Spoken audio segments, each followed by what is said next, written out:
This is class 7th, lesson number 4th A. Our topic is measurement of heat.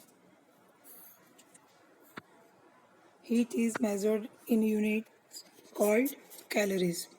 कि heat को हम कैसे measure करते हैं. कल का टॉपिक हमारा था हीट फ्लो, कि हीट कैसे कोई किसी भी सब्सटेंस को हम कैसे गर्म करते हैं और वो कैसे हीट को एब्जॉर्ब करते हैं. आज का टॉपिक है मेजरमेंट ऑफ हीट. हीट को हम कैसे मेज़र करेंगे, नापेंगे. Heat is measured in units called calories. Heat को जब भी हम मेज़र करते हैं और जब भी हम लिखते हैं रिटर्न में तो उसको कैलोरीज के साथ लिखते हैं. 1 calorie is defined as the amount of heat needed to raise the temperature of 1 gram of liquid water by 1 degree Celsius.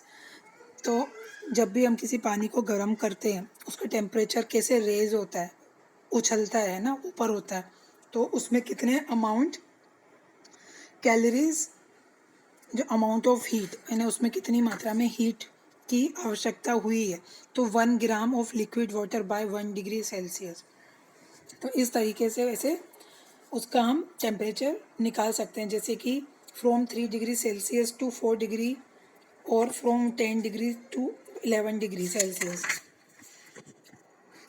आगे जैसे कि notice that the number of calories needed for a certain temperature change depends on the mass of substance being heated.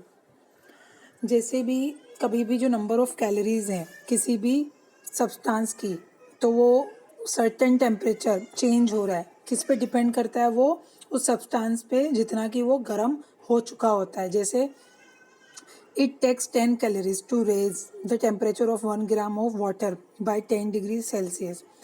जैसे कि किसी भी हम पानी को गर्म करें तो 10 कैलोरीज टू रेज, उसमें 10 कैलोरीज जो लगेंगी उबलने में ऑफ 1 ग्राम ऑफ वाटर. 1 ग्राम पानी को उबलने में 10 कैलोरीज लगेंगी.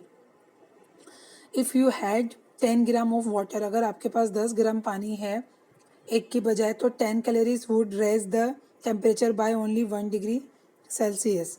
तो क्या होगा, if you had 10 grams of water instead of 1, तो 10 कैलोरीज ही लगेंगी कि would raise the temperature by only 1 degree Celsius.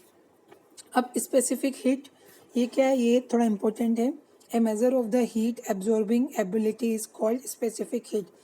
किसी भी